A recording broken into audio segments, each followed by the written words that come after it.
Hey y'all, welcome to the Sweet Tea and Jesus podcast, hosted by Kelsey Hamrick and Tara McAdam. We are two sisters who desire to grow in love for Jesus. You are not alone, and we want to come alongside you with challenges, laughter, questions, prayers, and the eternal hope of the gospel. Whether you're on your way to work, changing your 10th dirty diaper today, or drinking a glass of sweet tea, we pray you are strengthened and filled with joy from these biblical truths today.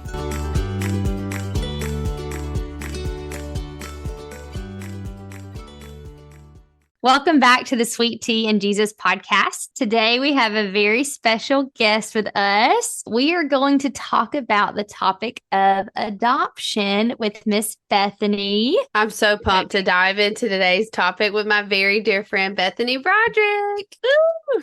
We are so excited you're here today. Bethany, why don't you tell our listeners all about yourself and who you are? Because some of them may not know who you are. Awesome. Yeah, my name is Bethany Broderick, and I live in Birmingham, Alabama with my husband, who we've been married for almost 10 years now. And I have 3 young children, 2 biologically and 1 through adoption. And so I'm a wife and mom and writer. And so I spend my days spinning a lot of different plates, but I'm really thankful for where the Lord has put me right now. Awesome. I was like, tell us some of your favorite things. Okay, so I'll tell you some recent favorite things. For Amazon Prime Day, I got an Nespresso machine, and it is one of my favorite things ever in the morning to have like the most perfect cup of coffee. It's wonderful. Yeah, just fancy coffee. I love that. It's so fancy, but you also, I don't put all the sugar in it that like if you go to like a Starbucks, I guess I could ask for something without sugar from Starbucks, and then why would I pay them $6 if I didn't? Right. Yeah. But so yeah, it's like fancy and yet a lot less sugar, and so it's just a really sweet way and to enjoy the morning. But that's one of my most recent favorite things. Oh, I love that. Me too. Well, I have known Bethany now for almost 10 years, which I can't believe. I was thinking about that. We went to the same church together in Auburn, and we actually knew each other pre-kids. So Bethany's got 3, I've got 4. And so our friendship has been a long time coming, and it's truly a joy and an honor, just to have you as a friend in my life and a sister in Christ and just a person that's in my corner. So I'm just so thankful for you. And we're so glad you're on the show today. Well, as you guys heard, today's topic is all about adoption. And the Bible definitely talks about adoption multiple times in the scripture. Specifically, a lot of times it combines orphans with widows. And today we're just focusing on adoption. And in James 1:27, it talks about how religion that is pure and undefiled before God the Father is this: to visit orphans and widows in their affliction and to keep oneself unstained from the world. And then another verse in John 14:18, Jesus even talks about how he will not leave us as orphans. Jesus talks about, I will not leave you as orphans. I will come to you in John 14:18. And so again, this word orphan, this word adoption, we would love to just dive in and learn about what the Bible talks about as far as adoption. And Bethany, we want to hear all about your story and what you guys have learned through this journey. And we want to share all of this information just to enlighten our listeners, open their eyes to this possibility of something that they've heard about, they may not know about. There might be a family that's considering adoption. They might have a family member who has adopted, and they may not really know how to handle that circumstance or situation. So we just want to talk about this. So you ready to dive in? Absolutely. Awesome.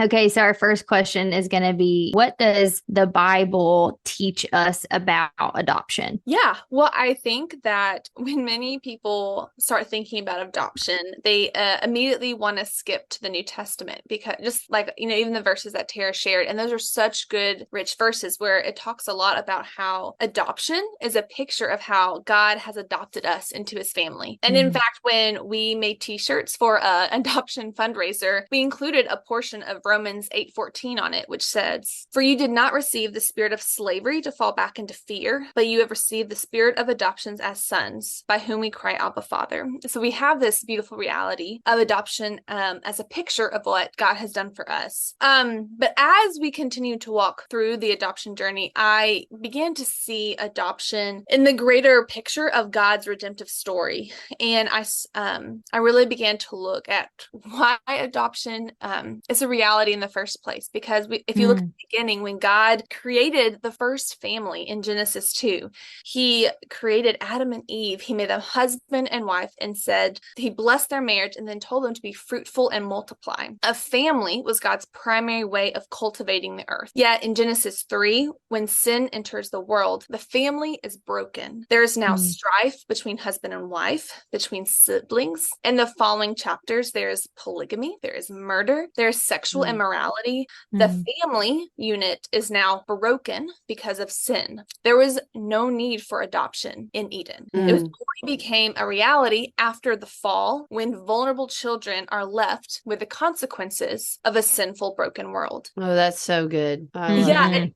And yet Psalm 68:5 tells us that God is the father of the fatherless and the protector of widows. So God knew that when sin entered the world, that there would be people who would be hurt and left out and uncared for in a sinful and broken world. And he specifically said that he is looking out for those people who cannot take care of themselves.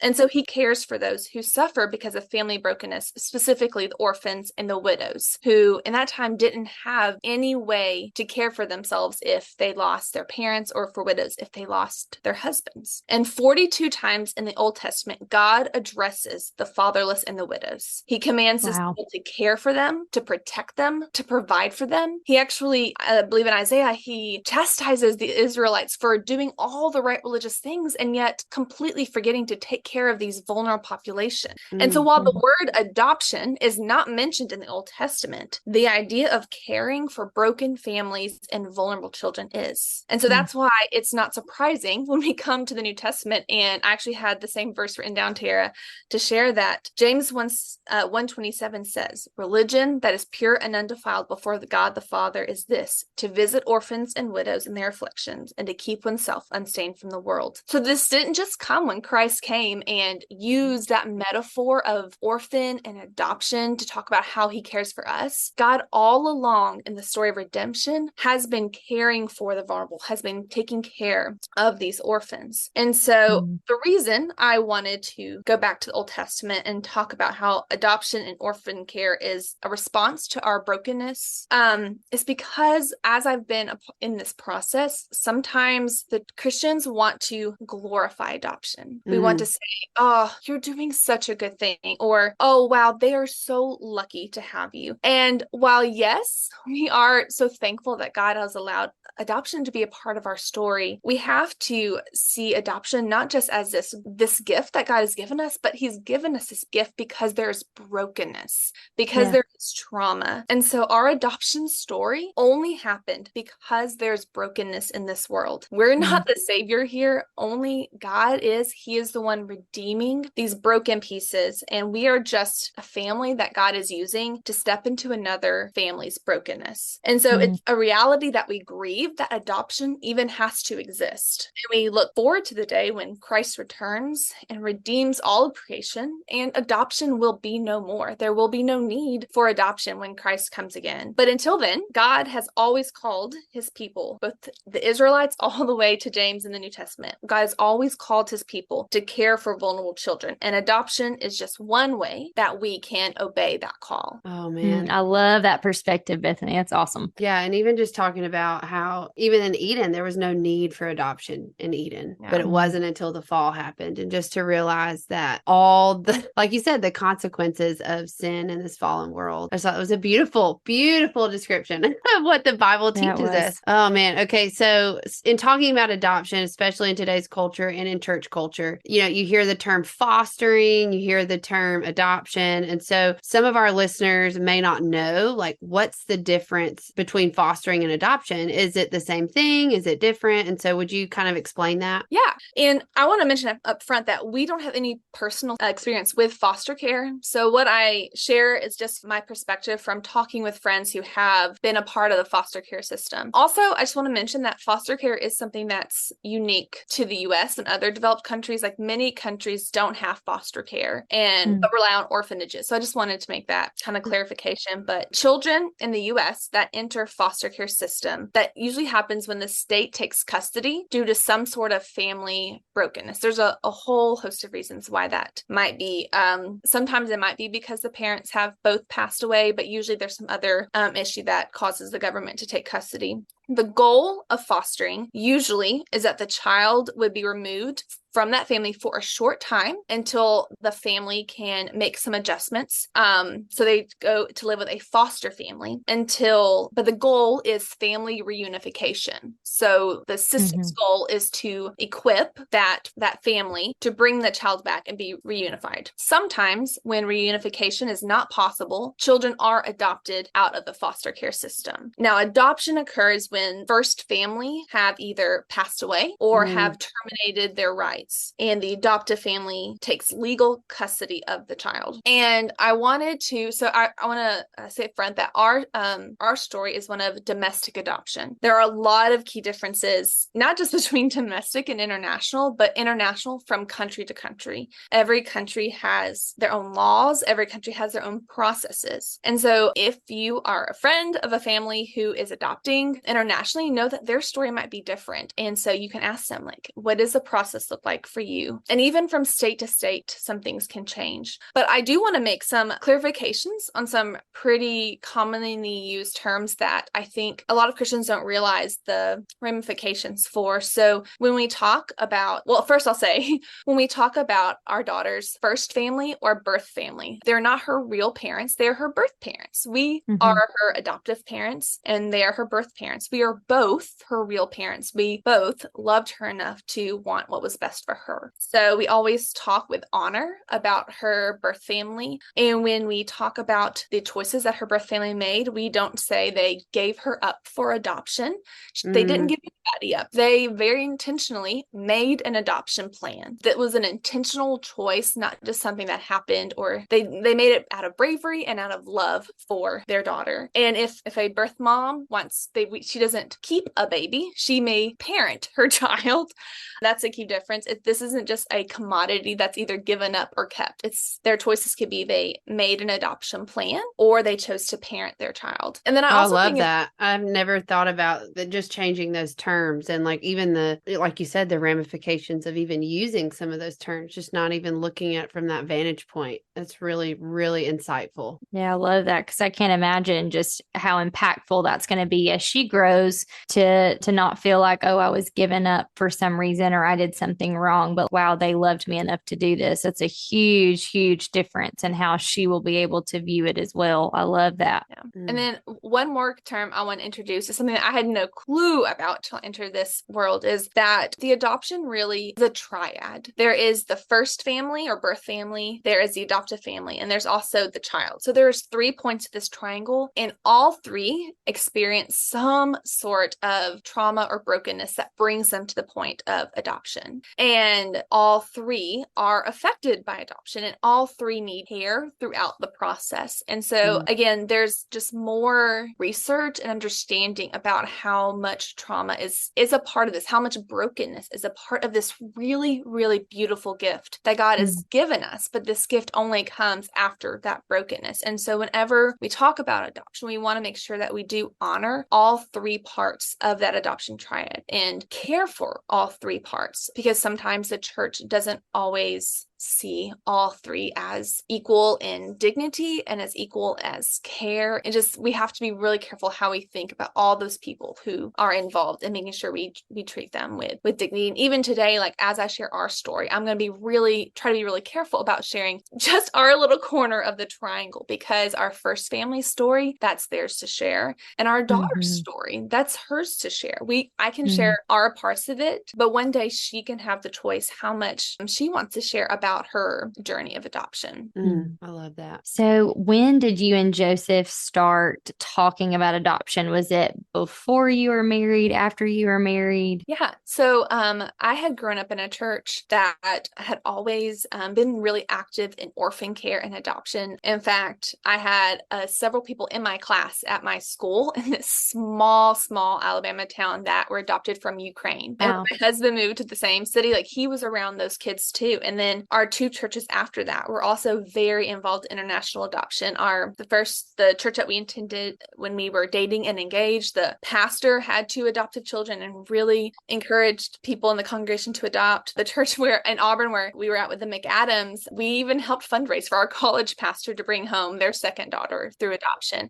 And so we'd always seen the impact that adoption could have. And so actually before we were married, we were like, we don't know if we will be able to have biological kids. We hope we can, but no matter what, biological or no biological, we really want adoption to be part of our story. And we feel like God is calling us to make adoption a part of our story. But we had only really ever heard of international adoption. Like we knew domestic adoption existed, but we'd only really ever seen international. And we had just kind of assumed that whenever we adopted, we would adopt internationally. That changed in our second year of marriage when my husband's younger sister, who was 18 at the time and was living with her boyfriend, she got pregnant. And while she was excited for this unexpected pregnancy, her boyfriend was not. And he told her that she could either get an abortion or she was kicked out of their apartment. And so we got a call asking us to pick her up on the curb in the city where she lived. And she came to live with us for about 6 months. And she didn't have a car, so I was responsible for taking her to all of her medical appointments. And we are really thankful that our town in Auburn had a really, really sweet and intentional crisis pregnancy center. And so I took her there and they helped her with a whole array of services because she did plan to parent her child. Helped her get set up with different social services, helped her give her parenting classes. They provided her with maternity clothes because after my second year of marriage, I didn't know where to go find maternity clothes or that they even. Right.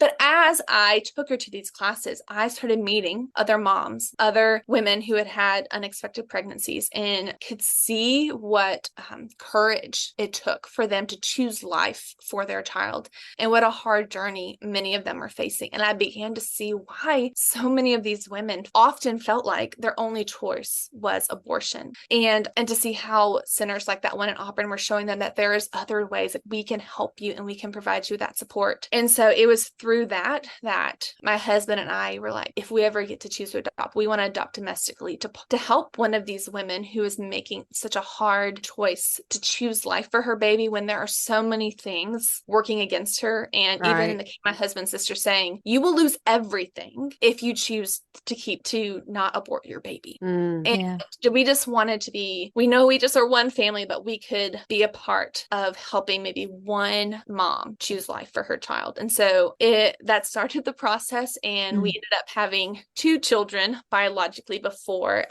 adoption became part of our family story. But it was something that we had wanted ever since we were engaged. I love that. And I think that's such a good topic to talk about with your person that you're seriously considering marrying, because this was something thankfully you both saw lived out in the church and you could see that. And I know for some people that might only be one spouse. And so you come into a relationship with somebody and you don't know what your fertility story is going to look like. You don't know whether or not you're going to be able to have biological children or not. And so I think that, like you said, both of you talking about it before marriage and even, serious conversations in marriage, I think is something that every couple that's dating or engaged, definitely a conversation that needs to come up, whether or not you're ready to jump the gun and have kids as soon as you get married, or if you're going to wait 5 to 6 years, whatever your story or hope your story may be. I do think this is a topic that should be discussed about, because it's just one of those things you want to be on the same page and seek counsel where you need to just,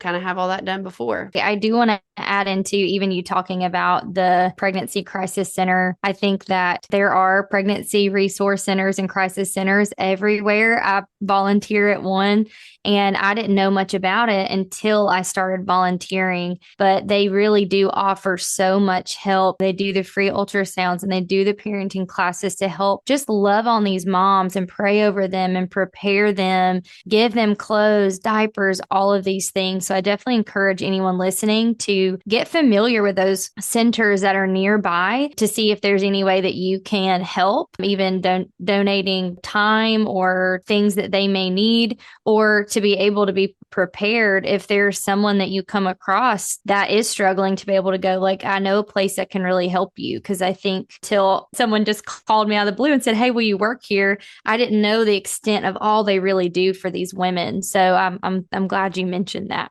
Mm-hmm. So Bethany, let me ask you this. When you guys started having like a serious conversation post second child about, hey, we've always wanted to adopt, is now the time kind of thing, what were some of your criteria for an adoption agency? Yeah. So having been a part of that crisis pregnancy center and seeing the dignity and the compassion that they had treated Joseph's sister, we knew that we wanted an adoption agency that was really focused on providing care to all three parts of the adoption triad.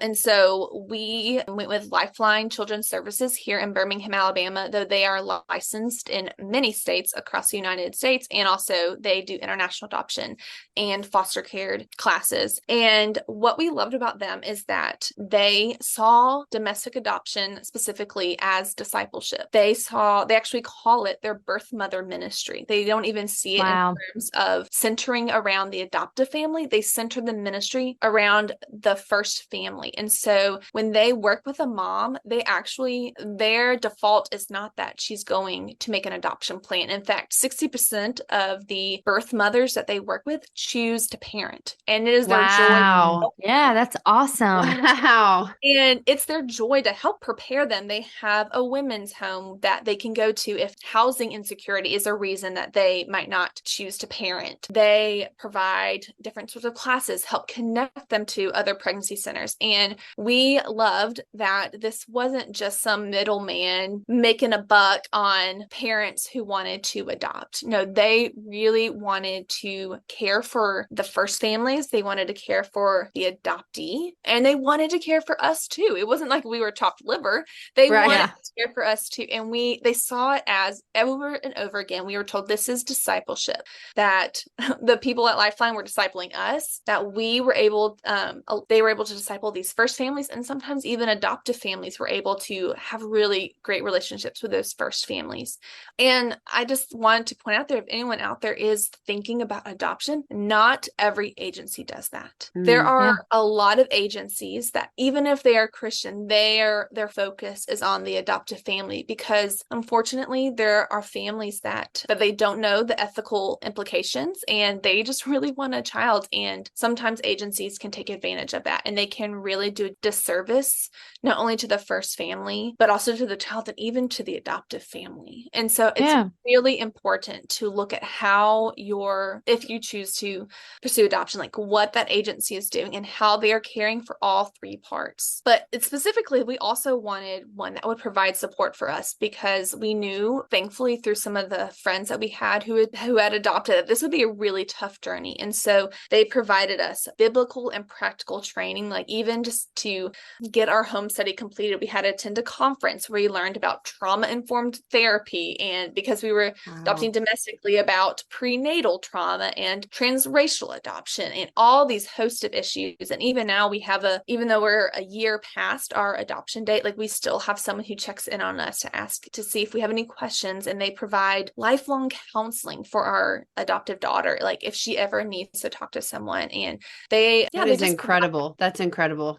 We love our agency, and like no agency is perfect. So I know maybe someone's listening to this and like, I didn't have a good experience. And I mean, there is so much paperwork and it is a long process, but like if you look at the core of whatever agency you end up going with, like look at the core of who they are. Do they see this as just a bunch of matchmaking, just trying to get the babies passed off? Or do they see this as a ministry, as a way to fulfill God's command to care for the orphan and these vulnerable families? Oh man. I do have a question before we get into some more nitty gritty details. When I think of adoption internationally or domestically, I think of it costs a lot. So, and that's something, it's like, you may have a family willing or a couple willing or a single willing, but they're like, man, tens of thousands of dollars. So is that something that ever was a red flag for y'all, or that you were like, how are we going to do this? Or did you just cut a check? Like, Not the last one. No, it was a huge problem. In fact, when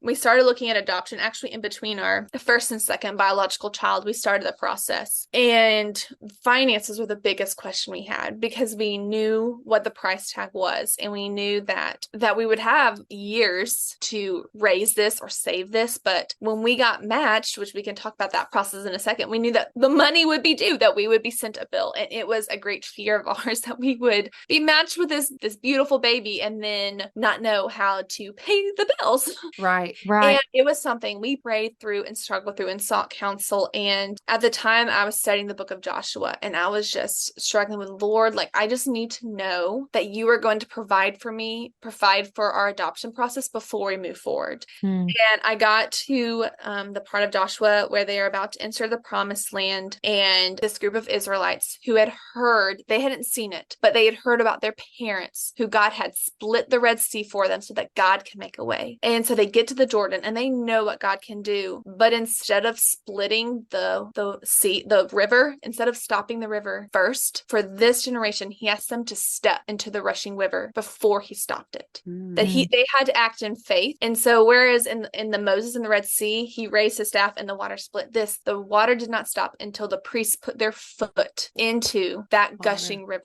And it was like God was saying, you have to step out in faith and trust that I will do what I have promised to do. Because we knew that God had called us to adoption and we knew where God was leading us. And it was so hard because it seemed like an irresponsible decision, but we just knew in our hearts that the Lord was saying, like, step out in faith and I will provide. And it has been one of the most mind-boggling ways that the Lord has answered that, and that we were able, through fundraising, through writing grants, and it was a lot of work doing those things. It's not like we just sat back and watched the money roll in. No, like, we worked hard to fundraise, to save, to write grants, but the Lord provided every last dime that we need. And it was just a really sweet way of saying that, like, whatever it may be for the family who's listening, it's not the finances that's holding you back, but you may feel that the Lord is calling you and you're not sure how you would care for a child that may end up having more significant needs, or maybe you don't know how your extended family would react. And those are all really important questions to wrestle through. But if the Lord is calling you to do something, I have found through this process that he is faithful to provide you what you need every step of the way, but not before you need it.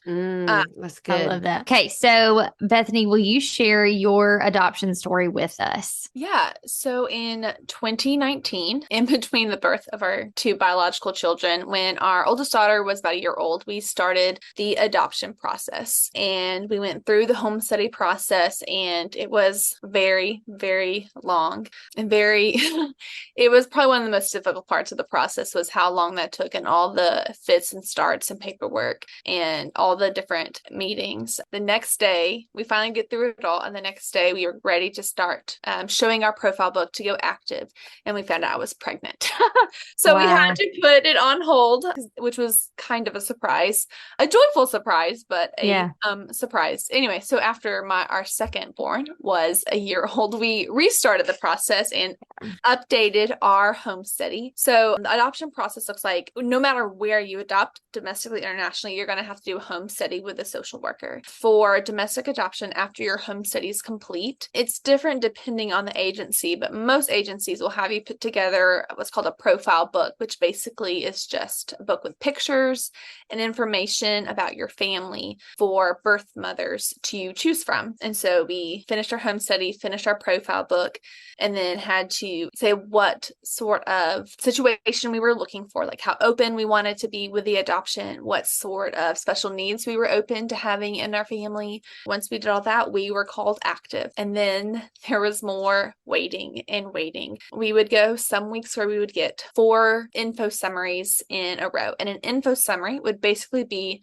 information about a mom and baby who had decided to make an adoption plan. And so they would ask us, do you want us to show them your profile book? And we could say yes or no. And then that would go into then the birth mom and then sometimes also the birth dad's hands, and they would choose which family was right for their child. And so it was just a lot of hard waiting. So we would get these summaries. I think at the end of our time, we had seen over 20 families in our inbox. Many of them we had said yes to, some we had said no. But every time we got a no in return. It was so hard because while sometimes we knew that they had ended up going with another family and that we, at least we know that child has a family and it's a good situation, but sometimes we wouldn't know. And it was just so hard. It was just a constant trusting that God was taking care of those families and taking care of those children. Because we read some hard stories of why these women were making adoption plans for their children, and some that made us just weep. And every time we got a no or a no answer, it was just so hard. But we found out about our daughter, got an email on a Tuesday that there was a 2-month-old baby girl in the hospital in our city in Birmingham whose birth parents had made an adoption plan. And as soon as I read that, I just burst into tears because her birth family was no longer with her in the hospital. So she was in the NICU. She'd been in the NICU for 2 months. And for a lot of factors that I can't share, she had been alone in the NICU other than the wonderful nurses and doctors and social workers who took care of her. She didn't have a family for 2 months just in the NICU. And my heart burst and I just cried. And I'm like, oh, I just want to go hold this baby right now, whether or not she ends up being ours. Can I just go snuggle her? And so I was too emotional. I couldn't even email our social worker back. So my husband ended up responding to our social worker saying, yes, in fact, Bethany over here she told her, she wants to go snuggle this baby right now. And so I remember, we found out about her on a Tuesday. On Wednesday, said that we would be open to being considered by her birth family. And then on Thursday at 10:52, we got the call that she would be ours. And it was just so shocking. I couldn't cry. I couldn't do things. I was just so surprised. It was so funny because we were actually supposed to head to Tara's house that day. I remember that. It was Memorial Day weekend and we had this beach trip planned to their house. And so I had to call, our car was packed to go to the beach. Right. So I just took the kids' stuff out and took my suitcase, swimsuit and all, to the hospital. Sand toys and all, beach toys came. Sunscreen. And so I called my husband, and 3 hours after that we sat in the lobby and we signed a million pieces of paper and got to go to the hospital room and meet our daughter for the first time. And it was such an overwhelming experience, and it was so hard. How we were so excited to be her family and yet grieving over the losses that she had already experienced just in these 2 months of life. So she was placed in our care in May, and then following November we stood before court and said that this is our daughter, and the judge agreed. And it was amen. Awesome. It was an exciting, long but very exciting process. Gosh, thank you for sharing that. I got teary-eyed. Me too. That's beautiful. I remember calling Kelsey that day that you called me, and I was like, Bethany and them can't come, and Kelsey's like, oh no. And I was like, well, they're adopting their daughter. So then we both rejoiced. So it's we're so happy for y'all's family. What a beautiful. It was so fast because the original summary has said that they weren't going to ask the family to come till Monday. So we're like, oh, perfect timing. We'll have to leave a day early. No big deal. But they needed someone sooner because of some medical decisions that someone needed to make. And so that was one reason that we were chosen, is that we could be there within hours. And we're able to be there and immediately start giving her the care that she needed. So it was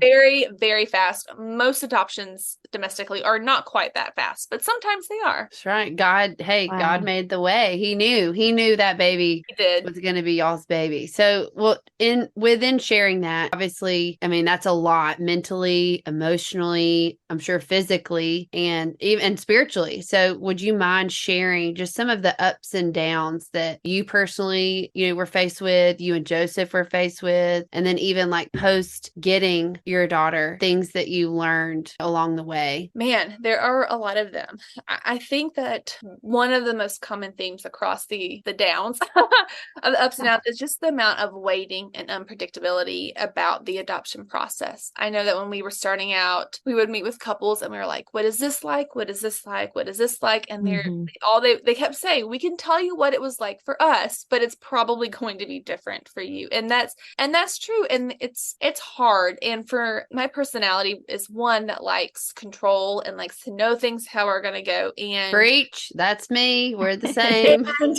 it was just, I constantly was having to be reminded that the Lord is writing our story, because there were times when things didn't go the way that I thought they should go. Like we even had during our home study process, we had a delay that I thought was not fair, that we've been doing the paperwork on time. Why should we have this extended delay? Like this doesn't make sense. Like, Lord, why you're doing this? Find out later I was going to be pregnant. And but at the time I just didn't understand why we had done everything right and it was going to take longer than we had expected. And I assumed that the Lord's story for us would be one that was efficient. And the Lord's plans are not always efficient as we might think efficiency would be. They're not always the fastest route.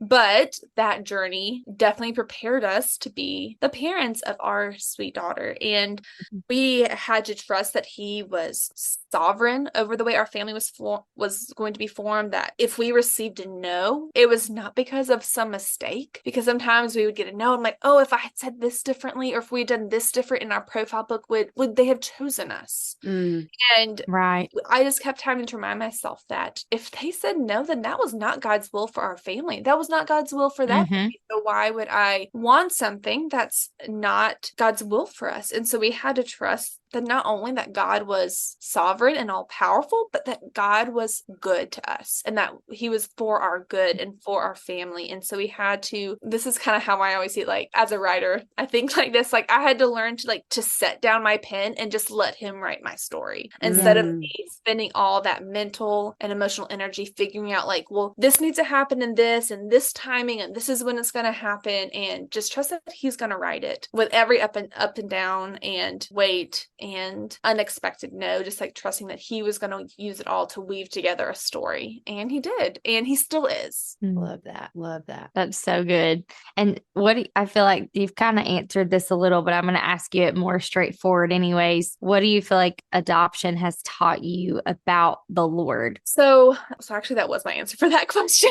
Yeah. Well, I mean, and I was even thinking about that when you're just talking about God's sovereignty and that he is good in him and trusting in him to be the one to write your story. And it is so easy for us to question, because from our perspective, we're like, why not? And he knows all of that. So in our culture, it's like we treat it like Taco Bell. You know, you go and you pull up and you go, here's my order. I want all the soft tacos and all the things. And then you want to pull around the corner and then hand it to you. And so it's like that. We can't expect, like you said, we can't expect God's plan, even though we think that awesome tacos delivered within 2 minutes are efficient, that he's gonna work the way we think that he should work, you know. So I'm really glad that you talked about that. At church on Sunday, our pastor, he was sharing about Peter when he was in prison and the angel essentially broke him out of prison and saved him from being martyred. And then he was like, but eventually he was martyred. You know, it just wasn't the timing that God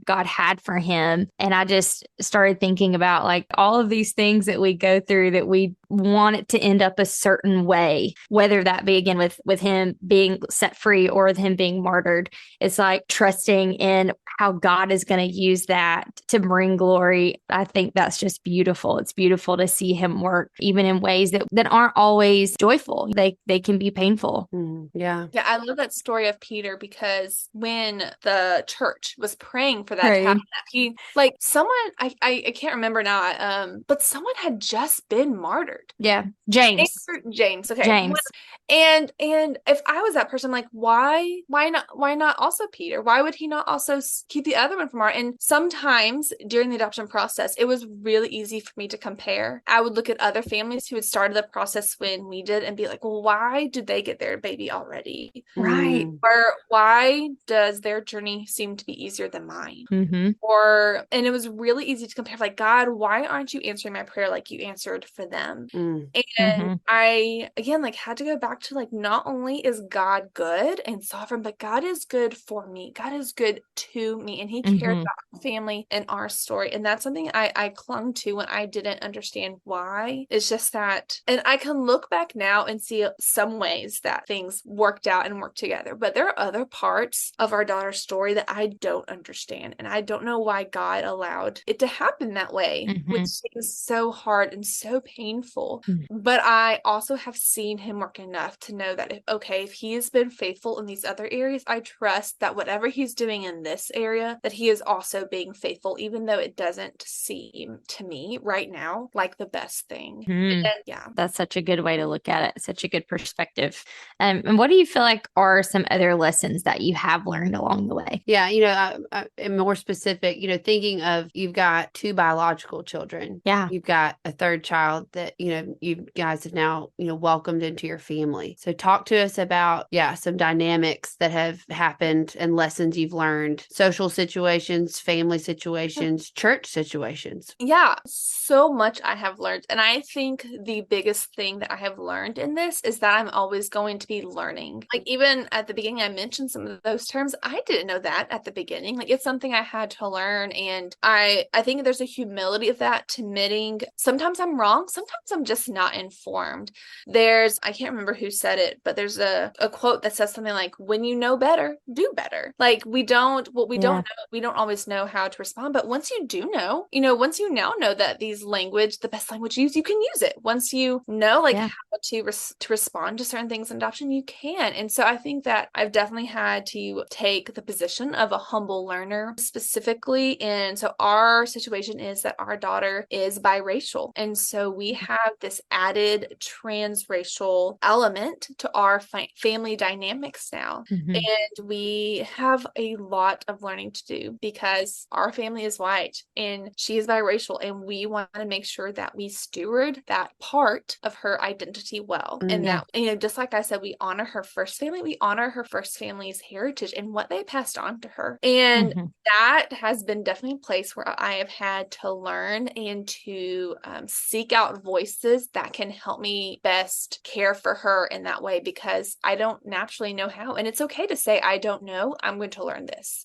Yeah, so just that posture of continuing to learn. And with our kids, we are just really upfront about it. It's not something to be embarrassed about or something to hide, but it's also, we always want to be careful that she's not our adoptive daughter. Right. That's like, I wouldn't go around saying, that would be really tricky for me. How do you word that? Because you're like, I have 3 kids, do you feel like you have to explain that every time, Yeah. And sometimes, like, obviously for this conversation, I, distinguish it because it's why I'm here. Right. But, right. The most random person on the street doesn't need to know. Like, it's something that happened to her in the past. And that's always going to be part of her story. But it's not a qualifier to her part of our family. She is my daughter through and through. And so, so definitely we are upfront. We talk to our kids about the different aspects of adoption that are beautiful. We celebrated her gotcha day actually at Tara's house, because we were down there again for Memorial Day.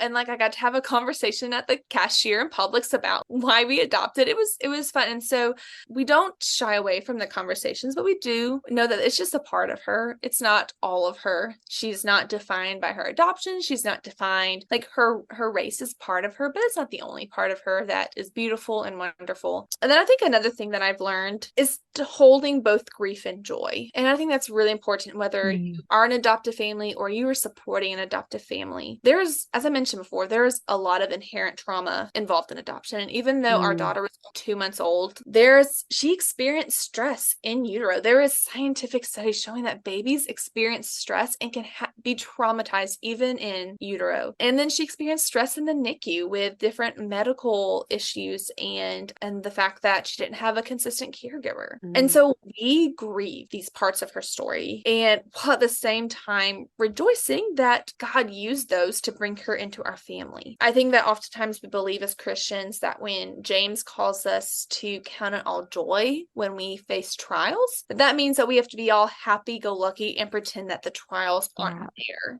But Scripture leaves room for both lament and rejoicing. And someone pointed this out to me recently, and I love this, but in Psalm 22 is right next to Psalm 23. So Psalm 22 is the psalm that Christ quoted on the cross. My God, why have you forsaken me? The very next psalm is Psalm 23. The Lord is my shepherd, I shall not want. Mm-hmm. And so you have these two psalms right next to each other. And so God is saying, you can bring me your heart and your grief. And at the same time, you can have joy and you can be happy with what the Lord has given you. Mm-hmm. And so it's hard. And there's not like a secret to doing that. But there have been so many times where I've wanted to cry and laugh at the same time in our process, and just letting both of those emotions stay, and knowing that, and I think that's something God is teaching me, that especially as our daughter gets older, letting her hold both of those, to say she can grieve the loss of her first family while still love us as her adoptive family. And both of those are important emotions for her to have. She can grieve the loss that she's not being raised in a family that looks like her, while also at the same time rejoicing that she is a part of our family and that we love and we cherish her. And so when you talk to adoptive families, like, you don't have to make them choose. You can sit with them in the hard while at the same time rejoicing with them where they're in the process. So you can hold both grief and joy at the same time because of what the Lord is doing and how he's redeeming our stories.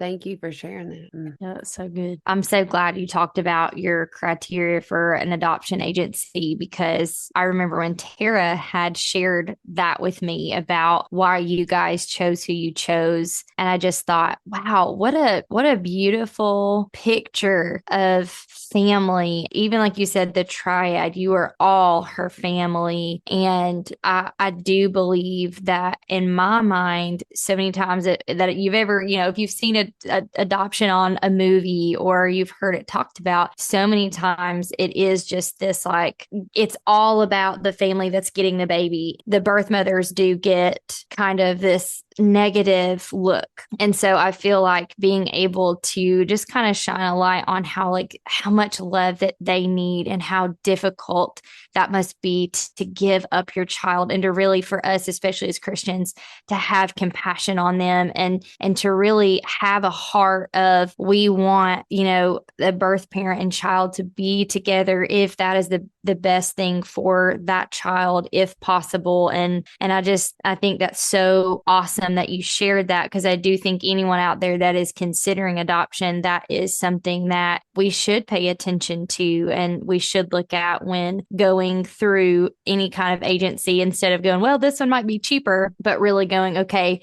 well, who really has the best interest of everybody involved? And so another thing I wanted to ask you is, like, what would you tell another family who is considering adoption? Like, what else would you share with them? Pray with your spouse to be on the same page about it. Seek wise counsel, and maybe even seek counseling. Like, that was actually a part of our home study process, that my husband and I went to counseling just to process through, like, what we were going to bring in from our families into this process, how that might affect how we responded to the grief and the trials of the adoption process. Count the cost.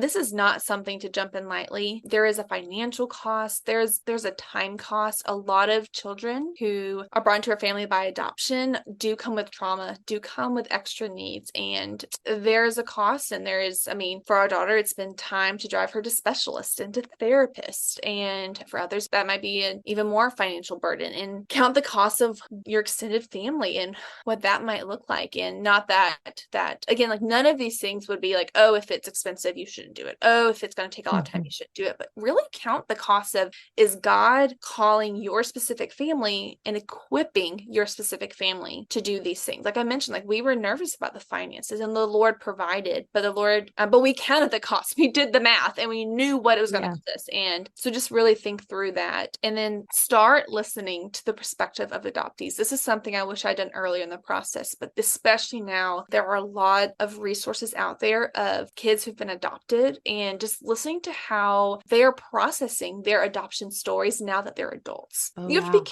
careful. Some of them are not believers, are not Christians. And so they carry maybe some baggage that the gospel could address, but their stories are still helpful. But then there are a lot that are, and I can share some of these in the show notes, that are by Christians and that are really helpful in thinking through how, like, what I do with our daughter, like how I help her process her story now, so that when she gets an adult, she has a better sense of her identity. Then I would just, start reading and researching and can constantly be learning. I would specifically mention if you are considering cross-cultural or transracial adoption, I would, before you even start the process, recommend reading It Takes More Than Love by Brittany Salmon. It's one of the best books on adoption that I read, but it specifically applies to cross-cultural or transracial adoption. And it's by a believer and just is really helpful and has a lot of practical questions to think about before taking that step.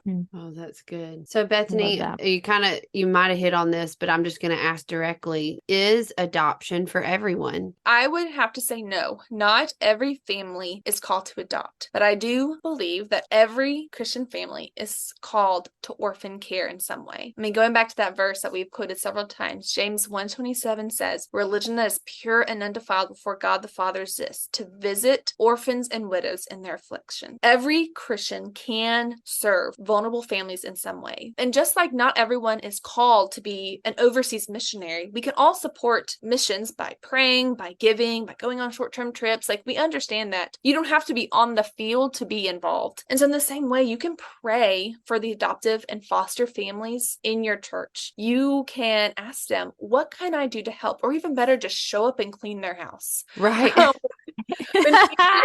When I was, I ended up having to stay with our daughter in the hospital for about a week after we took custody.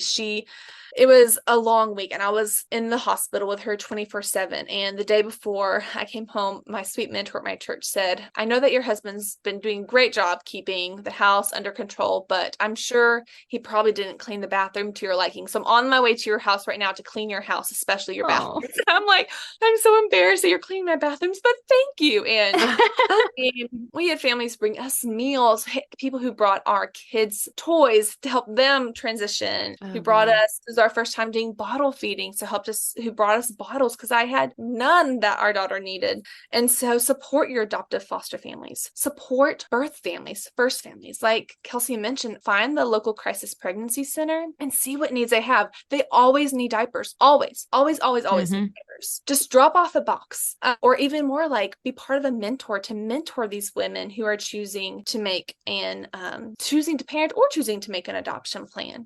You can donate to organizations that help with orphans around the world. One thing I love about our agency is they have a portion of their ministry actually works with orphans who are, they call them unadopted, kids who most likely are not going to be adopted for many different reasons. And they serve just those kids, like this group of people within our organization. And so, like, give to orphans around the world so you can meet the needs of women in crisis pregnancy center, orphans around the world, vulnerable families in your community. So you can provide respite care for foster families. So there are so many different ways that you can be involved with caring for the orphan and vulnerable families without ever having to do a home study. Some people are called to adopt, and the church needs to surround them and to help them, because it truly takes an entire church to bring a child home in adoption. Like, we would not have been able to do it without our local body and the other believers we know who have supported us. And so, is adoption for everyone? No, but everyone can help in the adoption process in some way. Oh man, that was Bethany, so good. Good. That was so good. And just thank you so much for just all of your wisdom, all of your knowledge, just sharing your personal story with us as well, and just giving us some things that we and our listeners may not know about the adoption process. I'm sure there's someone out there that really needs to hear all of this. So I'm really thankful. Okay, so guys, you can follow Bethany on her Instagram account at Bethany Broderick for more encouraging stories, blogs, articles, daily tips, and more. I love your blog. I love every time you share anything. It's always so good. So good. I So y'all go follow her. I always reshare. I And do I'm too. like, she wrote this for me. I'm like, Bethany was speaking to me. So, wrote it for me, really. But you can also subscribe Love to it. her monthly newsletter. It's called Curated, and I look forward to this every month. She shares books that she's reading, interesting podcasts that she's listened to, different blogs or articles that, piqued her interest that month, and just any and all publications that she's got going on. And she is on a plethora of awesome different ministries on Instagram and other websites and things. And so I just highly recommend, we're going to put the the link to subscribe to her monthly newsletter in the show notes, as well as her Instagram account. But Bethany, what an honor. Thank you so much for taking time out of your day just to come and just share what God has taught you about adoption, and just being able to enlighten our listeners and encourage them in this area to just come alongside in whatever way that we can, and be faithful to whatever God is specifically calling us to do, and just to be obedient in that, and not to be scared or fearful, but just to trust him, like you said, to step out in faith into the water if he is calling us to do that, and know that he will be faithful and he is good. So,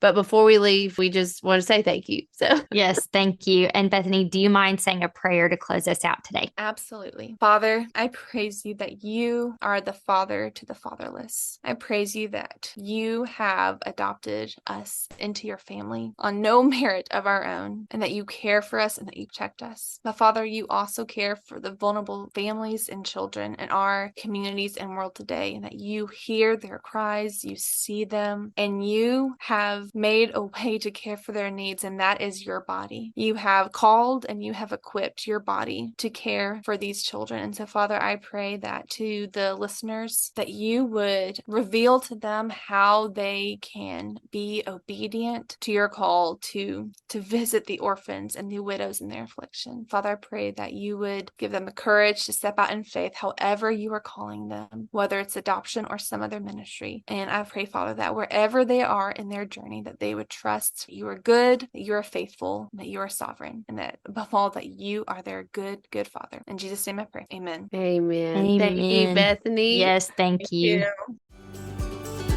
Hey, y'all. Thanks for joining us today on the Sweet Tea and Jesus podcast. If you enjoyed today's episode, please subscribe to our podcast so you can continue along on this journey with us. Please leave us a 5-star review on Apple so that others can find our podcast and be encouraged by these gospel conversations too. Also, follow us on Instagram for upcoming content, news about our podcast, and more. Thank you so much for listening, and we're looking forward to you joining us on our next episode. See y'all next time.